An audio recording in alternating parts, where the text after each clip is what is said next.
Solsbury Hill, a very cool finger-picking song by Peter Gabriel that, of course, he didn't do the finger-picking on this, and there really wasn't a lot of finger-picking, not quite like what I just did right there. So we're going to take a look at this. This is from his first album, called Peter Gabriel, unlike his second and third albums, also called Peter Gabriel. But, so this came out in, I'm not even going to guess, 75, I'm going to guess. But, I could be wrong. Unimportant for what we're talking about right now. Anyway, the song has a lot of cool things and has been a really popular request among my students for, well, since it came out. Since a lot of us were Genesis fans and were curious to see what Peter was going to be doing after The Lamb Lies Down on Broadway. And this was some of it. He doesn't have a lot of stuff still tied closely to what Genesis sounded like. And of course, a few years later, neither did Genesis. But that's beside the point. The song is in the key, well, it revolves around an A chord and is in an unusual time. It's in 7/4 time, most of it. At the very end, it lapses into 2 measures of 4 beats before it kicks back into its 7/4 feel.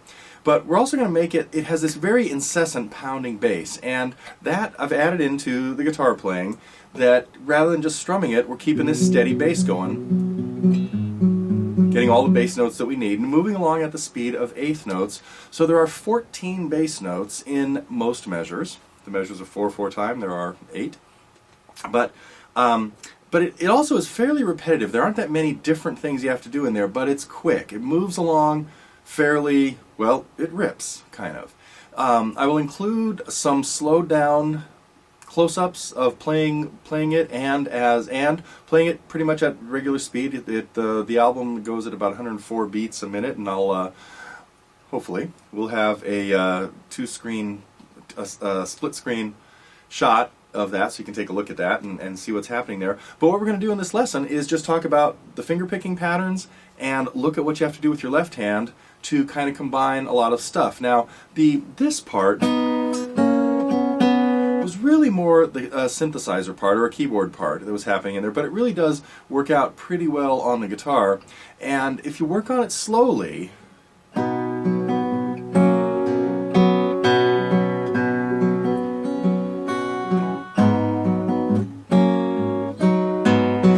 you'll get it. So the secret to this song is going to be slow it down to half speed or more and really dial in everything that happens in each measure, because it does have some quick moves, but not a lot of them. So anyway, that is a little heads up as to what we're going to be looking at here. The rest of the lesson, well, anyway, it's done with the capo at the 2nd fret to put it in the key really of B, but we'll be looking at it without the capo as we work through the breaking down each little segment and stuff.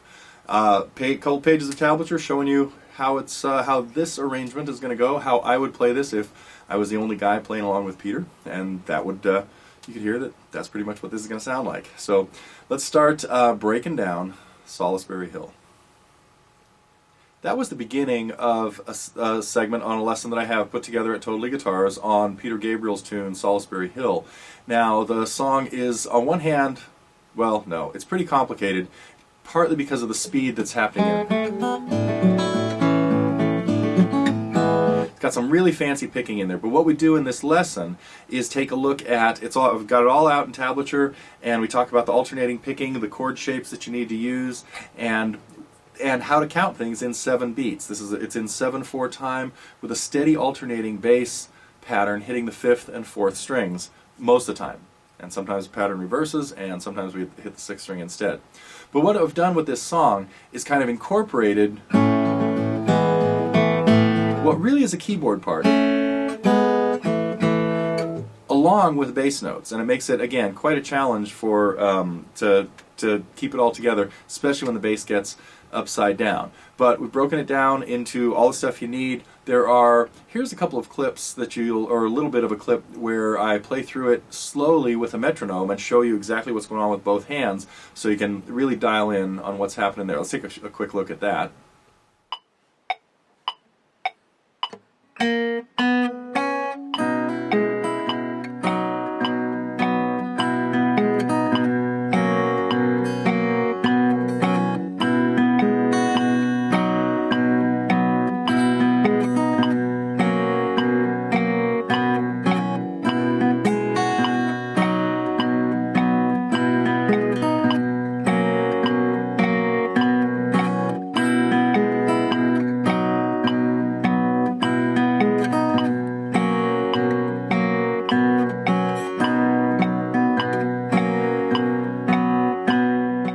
So this lesson is available now again as part of the Target program at Totally Guitars. It's fairly complicated as far as fingerpicking instrumentals go, although there are a lot more, way more complicated things that we have there.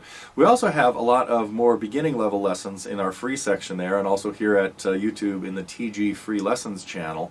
So if you're you know, not quite ready for this, there's a lot of cool things that can help you there. Now this lesson is also available for individual purchase if you'd like, along with all the other lessons there too, but by far the best value at Totally Guitars is to join the Target program, where you'd have access to hundreds of lessons and fingerpicking lessons that really work on the technique you need to play this. So if you're thinking about getting into fingerpicking, you could check out the Fingerpicking 101 course or any of the other songs that work on this. But if you'd like to see the lesson on Solsbury Hill, it's up now at Totally Guitars.